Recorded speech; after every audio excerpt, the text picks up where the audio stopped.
Have you ever walked into a studio and thought, oh my goodness, this space is incredible? Well, what if I told you that you could also create that same feeling inside of your own studio for your clients, no matter what its size is? Today, we're diving into the world of studio layouts and how you can be really smart with your designs. Stay tuned and you'll hear all the ins and outs of how you can maximize your studio space to really enhance the client experience and ultimately boost your business. Well, hi there, I'm Seran Glanfield. I'm a business and marketing strategist just for boutique fitness studio owners like you. If you're ready to be inspired and make a bigger impact, you're in the right place. All you need are a few key strategies, the right mindset, and some support along the way. Join me as I share the real-life insights that will help you grow a sustainable and profitable studio. This is the Pilates Business Podcast. Welcome back to the Pilates Business Podcast. I'm Seran, and I'm so thankful that you're here with me today talking about this topic that we're not often talking about here on the podcast. So I'm kind of excited to dive into this with you today. Now, it's no surprise that the energy and the atmosphere inside of your studio has a big impact on the experience your clients get at your studio. And so we want to make sure that the way that your studio is laid out, the way that you've set up your studio space really optimizes that client experience in a way that makes your clients feel welcome and gives them the space that they need, but also is designed in a way that really supports your business. And what I mean by that is that when it comes to your studio space, there's a lot that goes into it. The layout is kind of important. We want to make sure the sound is good. We want to make sure that all of the textiles in that area, from the floor to any seating areas, is all in alignment with your brand and the way that you want your clients to feel inside of your studio. Now, we also know that you're running a business, right? So it's not just about making it as beautiful as possible. We also want to make sure that we are maximizing the dollars per square foot that you are generating in revenue, right? We all know how much you're spending in rent. We all know how expensive rent is these days. And so you want to make sure that you are using your space as optimally as possible. Because it really isn't just about square footage. It's also about creating an environment that welcomes and inspires and retains clients. And I truly think that when you have designed your studio really, really well, it does so much to the energy in the room, to the energy that your clients show up to your studio with, I should say. And I'm sharing this truly today because I know that, there's often rooms for a little bit of tweaking and adjustments and refining that can often have a big impact on the way that you do your business and the way that the energy flows in your studio. So let's start off by thinking about how you can kind of place things in your studio and in different size spaces. And I know some of you listening have a lot of equipment. Some of you listening have all different types of equipment. If you are a classical studio, you might have all the different types of pieces of the different from chairs to barrels, reformers and Cadillacs. You might also have tower units or springboards, and you probably will have some other props that all need a home. And I think that's one of the most important things that we want to do when we're thinking about your studio setup and layout and design is to make sure that everything that you put in your studio has a place. And that, for most of you, probably is sort of a rule that you kind of live by, because I know many of you really like to have a nice tidy, clean space. And that is really important for your clients to also see, and for your to really create that optimal experience. A disorganized, untidy, unclean studio is not going to support a strong brand or probably client retention. So just keep that in the back of your mind. So getting organized with where you're placing things and how you're presenting things and how you're placing things is really, really important. So there's so much you can do these days. And, I love all of the organizing that we can see people do on all of our social media. It's like, I think it's fascinating. And we can watch shows on Netflix about it. We can do all the things. We can read books about organizing. But we really want to make sure that we are using your space optimally, but also making it look maybe as pretty as possible, right? So for things like balls and bands and things like that, you want to make sure that you perhaps are utilizing some vertical space, especially if you have a small studio. So you might want to make use of some shelving with baskets and make it so that your clients are able to access those if they need to, or your teachers can access those if they need to. You want to make sure that perhaps you have things if you do use some baskets, that you are perhaps labeling those baskets so that things don't get put back in the wrong place by yourself, your clients, or your teachers. And that will just help to streamline these things. And these are really small things, I know, that often have a really big impact.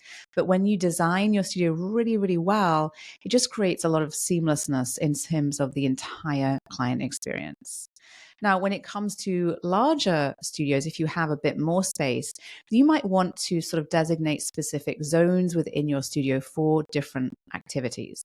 So you may already do this sort of naturally. It might come organically to you, where you perhaps designate a certain area for mat work, or perhaps an area that is more well lit and brighter and vibrant for perhaps more energized movement that you might offer. And then you might want to also perhaps have a quieter space if you're also offering one-on-one sessions.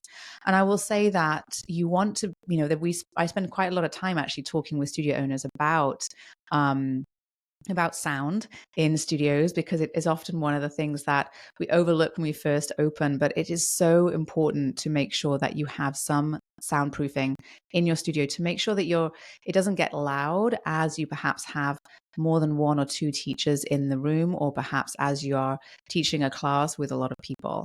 And it's amazing how quickly we find the volume can shoot up, which often is a little off-putting to some people, or it may not be to your clients. But what you can do is make it so that your studio has appropriate soundproofing for what you want the experience to look like. And there is so many options out there right now that I encourage you to look into, from coverings and wall or pieces of art that are also soundproof type pieces. And that is a really smart way to utilize space as well, and make the experience sort of that really nice experience you want for your clients. Now, if you've got an exceptionally large space and you are struggling with the energy in that space, there are lots of things you can do with movable dividers to sort of separate one part of that space from the other. And that's kind of a nice thing to do, especially if you've got a lot of different things going on at the same time in one space. Often it can feel quite chaotic for some clients or for some studio owners to be in a space where there's a lot of people moving around and doing different things. And sometimes having dividers or differentiating those different areas within that space with some plants or some console table or that sort of thing can really help to create that differentiation of space. Okay. Now, I will also add that light is really powerful, and the natural light, I think, is the best. That what most of us are looking for in our studios. It's not always possible to get in the way that we want it. And the reason why is, we are all movers. We're all kind of in tune with, how we're feeling. And we know that natural light has a huge and very positive impact on energy levels and on mood. So be mindful of the lighting in your studio and be mindful of how that might impact your client's energy as well. So some studios will have brighter lights at the beginning of class, turn them down towards the end of class to sort of show that, to sort of design that experience so that people kind of perhaps slow down a little bit towards the end of the class. And some studios will have dim lights throughout the session. It really does have a big impact on how your clients show up in your studio. So if you're finding that clients are low energy and you're low energy, and your lights are kind of dim, then I would encourage you to consider perhaps upgrading your lighting a little bit, because it is so incredibly powerful. Now, in addition to that, I want to also just touch on your color palette in your studio, and walls and wherever else you plan on having color in your studio. And I will say that, how you design the walls of your studio and what you paint or what wall coverings you use is entirely up to you. But I will always encourage you to stay on brand. So if you have a logo that is one color and then you walk into the space and there's a few other different kinds of colors around, it's going to cause a bit of a chaotic situation for your brand. And what I would much rather you have is that you have a very cohesive and consistent brand presence. So the colors that you're using, whether they're in your email, on your logo, on your signage, are also consistent with the colors that are in your studio business as well. And that is a really nice way to sort of make sure that is sort of a thread, a common theme that your clients experience in your studio. Now, really quick top tip, and this is a good one for you guys, especially if you're in a place where you're looking at perhaps designing your studio, a new studio, or perhaps designing a specific part of your studio. With the world that we are in today, your clients are incredibly visual. With the world that we are in today, you are looking for content to post to your social media that reflects what happens in your studio. So you want to make sure, or you want to try to make it or to design your studio in a way that allows you to be able to capture images and videos of your studio in its best possible light. And so if there is a way that there's a layout that works really well for that, then that is a really wonderful thing to have. In addition to that, I would always recommend that if it's possible for you to be able to put your signage or logo inside your studio, of course, we want it outside as well, right? But if we can have it also inside your studio, what you might end up finding happens is that you film content in front of your logo, in front of perhaps your tagline that you may have as a decal on your wall, or if you have any sort of background that you can put on a wall space, that will be a great place for your clients to perhaps even snap a selfie of themselves in your studio and be able to tag you. So if you're thinking about marketing and you're thinking about a space upgrade, that is a really nice thing to do that sort of has like this double whammy effect on your business. Okay. So we want to be thoughtful about all of the ways that we're using our studio. We're not just teaching in our studio anymore. Often our studio is also a place where a photo shoot is happening on a very regular basis. All right. All right. So now I know many of you have studios that are that you use for different things. So if you have different types of equipment, you might be moving equipment around quite frequently. And I hear this happening quite a lot. And, if that is the case, then you want to be mindful, or if you're thinking this might be the case for you, you want to be mindful of how you are organizing your equipment, how you're organizing your schedule, so that you are optimizing the use of time when you are moving equipment around. And so you want to make sure that you have perhaps spaces that maximize the offerings that you have. You're able to offer those classes that you really want to offer, but you're perhaps not spending a whole ton of time moving reformers out of the way to offer a mat class, or changing your tower units into reformers and so on. Because although in the beginning you'll be more than happy to do it, down the road it gets a little bit cumbersome. So be mindful of that. And as you're thinking about some of those things, I will also add that you want to make sure that you are using your space in the most profitable way for your business.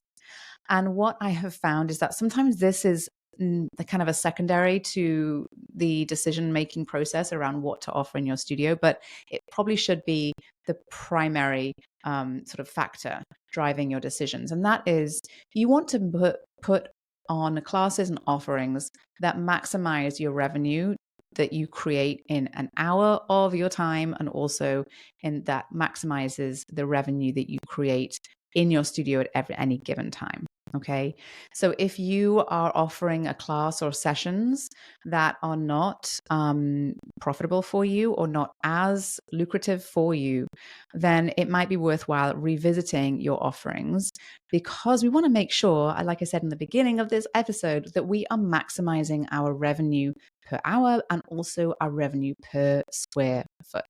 So have a think about what that looks like in your business, and what you want that to look like in your business. And that will help you to perhaps make some decisions about where you might want to focus your time and energy and effort as you continue to grow through 2024. So a quick recap on space. We want to make sure that it flows nicely, that it represents your brand, and that it creates a certain energy that you want to have in your studio business. We want to make sure that any storage solutions are sleek, that are functional, and make it super easy for things to get put back where they need to go. We do not want a messy, untidy, unclean studio. It is not good for business at all.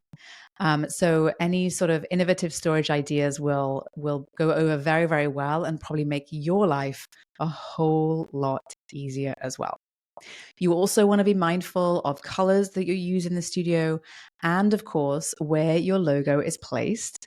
And if it is nowhere in your studio right now, then perhaps that's one quick and easy fix and fun way to make sure that your brand is represented both outside the studio and inside the studio.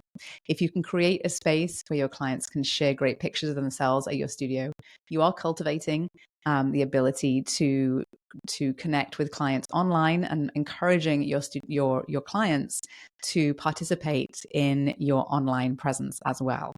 And be mindful as you set up your studio about how often you might need to move things around, and if you need to, and what that looks like for you. Now, above all, when it comes to studio layouts, you want to be as smart as possible about how you use it to drive maximum revenue in your business. Okay, it's not just about the space that you have. You could have this beautiful, huge studio, but it's also about how you use it. And we want to make sure, and I want to make sure for you, that you are optimizing what you are getting out of your studio, and making sure that you are maximizing the revenue that you are making.